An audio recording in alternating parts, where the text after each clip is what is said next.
Sorry now. But a new day brings new opportunities. And I was ready to make a statement.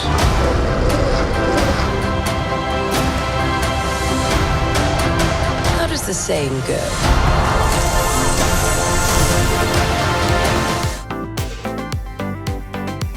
When you let any social thoughts drop out of your head, when you think, no one has to like me. In fact, I'd prefer if they didn't. I just want what I want. I am single-minded. It is an incredible feeling. Not something that you can really live in real life for very long at all, hopefully. But it's so phenomenal. It's such a good feeling. I mean, I say imbecile a lot. I say there is an I in imbecile when he says there's no I in team. I did like that. I'm trying to remember them offhand now, which when you've only slept like 3 hours is a hard thing to do. I don't remember, but I do remember that there's this moment that Emma says to Anita, that the Baroness says to Anita, like, no amount of, what is it? It's like, no amount of eyeliner is going to help you, you plain little thing, or something. There's been a few incarnations of that. I mean, nothing as extreme as that, though. That really is like an entirely different person that she's becoming, like a complete loss of empathy. I've never had like a full gaining or loss of empathy in that way. So to play that extreme of a version, that I've never gone through. And that was much more exciting probably than any major transformation right now.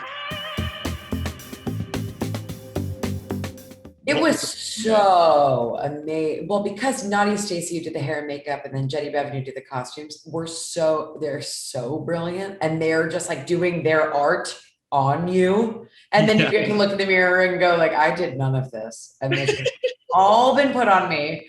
And I just get to, they do so much of your job for you that it was like the greatest gift. You just sort of sit still and then you are done and you're like, what happened here?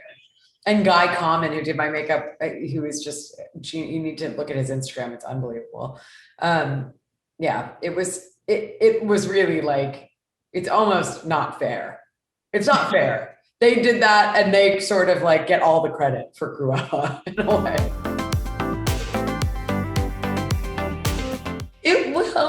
It was pretty funny to practice it, honestly. There was a lot of practicing it in the shower because it's actually embarrassing to practice in front of people, a laugh.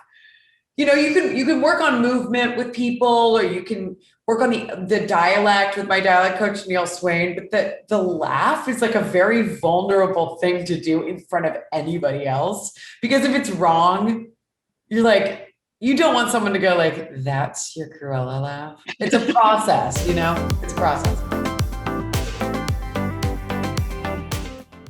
I think the biggest turning points have actually come from not utilizing it.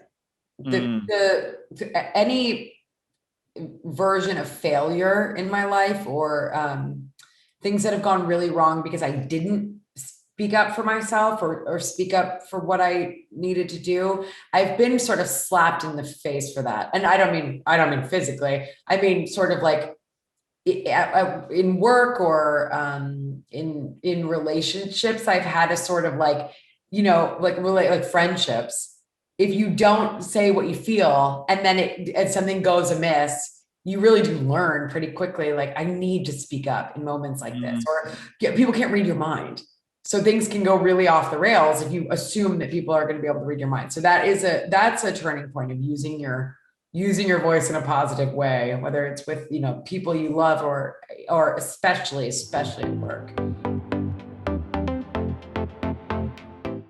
This year we started a company, a production company, and being able to sort of do that as well, to produce as well as be an actor. As an actor, you really are a cog in the machine, and rightfully so. You're part of that's what you're there to do. You're there to fulfill someone else's vision. And so to get to produce as well and have your voice heard in a little bit of a different way, a way in more, has been really, really empowering and exciting, and not something that I really felt prepared to do for many, many years. And I had a lot to learn, and I still have so much to learn, but that's been really an empowering kind of feeling.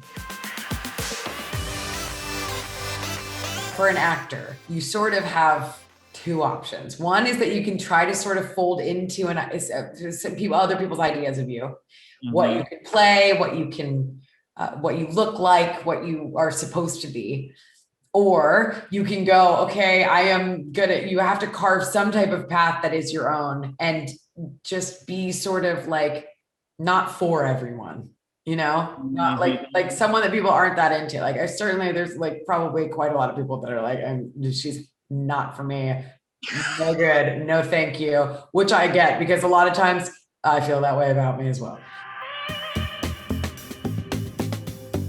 I think if you're not a straight white man, you're put into a box. If you're anything other than that, you get put into boxes. I don't think it's just women. You know what's worse is not even the boxes that I feel other people have put me in. It's the boxes I feel I've put myself in.